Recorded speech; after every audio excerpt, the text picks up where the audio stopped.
রবিবার সকালে ডিএমপির ট্রাফিক জোনের উদ্যোগে শুরু হয় ফুটপাতের অবৈধ স্থাপনা ও হকার উচ্ছেদ। নির্বাহী ম্যাজিস্ট্রেটের নেতৃত্বে চলে এই অভিযানের এক পর্যায়ে চোখ আটকে যায় এক ভিন্ন দৃশ্যে।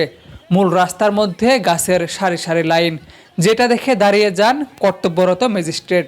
জানতে চান রাস্তার মাঝে সারি সারি দাঁড়িয়ে থাকা গাছ নিয়ে।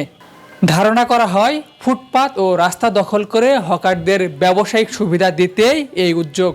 ম্যাজিস্ট্রেট নির্দেশ দেন রাস্তা থেকে গাছগুলো সরিয়ে নিতে। গণবিজ্ঞপ্তির মাধ্যমে জানানো হয়েছে জি আপনার সেই গণবিজ্ঞপ্তিকে একটা ওভারলুক করে আপনারা সেই কাজটা করেন নাই, তারপরে সেটা অব্যাহত আছে জি। তারপরে আমরা ফিজিক্যালি এসে আপনাদেরকে ওয়ার্নিং দিচ্ছি জি। আপনি এটা কতক্ষণ সময় লাগবে? আপনি সর্বোচ্চ আধা ঘন্টা সময় দেবেন, আমি কেটে ফেলবো। আমি বাজে এখন আপনি ঘড়ি ধরেন, ঠিক আধা ঘন্টা আমি কেটে দেবো। 12:15 ভিতরে আমি কাটা দেখতেছি যাই। যদি এটা আবার থাকে তাহলে অবশ্যই এটা সহ না না, আপনি যেটা এই অংশটা ফুটপাতটা করেন এটা সর্বোচ্চ আধা ঘন্টা সময় আমি এখন কেটে দেবো আপনাকে। রাস্তা দখল করে গাছ লাগানো নিয়ে জানতে চাইলে দোকান মালিক কর্তৃপক্ষ জানান সৌন্দর্য বর্ধনের জন্যই এই উদ্যোগ নেওয়া হয়েছে।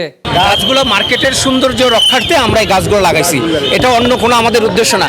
এখানে আমাদের প্রচুর টাকা ম্যানেজিং কমিটির পক্ষ থেকে প্রচুর টাকা এখানে ব্যয় হয়েছে সৌন্দর্যের জন্য। আপনি দেখেন পরিবেশটা কি আগের চাইতে কি পরিবর্তন আছে কি নাই। আমাদের এই গাছ ছিল এই উপরে, আমাদের এই গাছগুলো উপরে ছিল, আমরা আমাদের অনুপস্থিতিতে এই গাছগুলো উপর থেকে নিচে নেমে গেছে। এবার আপনারা বুঝে নেন ভাই। আচ্ছা, এই যে রেলিং এর বিষয়ে মোবাইল কোর্ট কি সিদ্ধান্ত দিল, আপনারা কি করবেন? এখন আমরা আইনের বাইরে না, আইনকে শ্রদ্ধা রেখে আমরা অবশ্যই ওনারা ম্যাজিস্ট্রেট যেই সিদ্ধান্ত দিয়েছে আমরা সেই সিদ্ধান্তে উপনীত হবে ইনশাল্লাহ অল্প সময়ের মধ্যে। ধন্যবাদ আপনাদেরকে।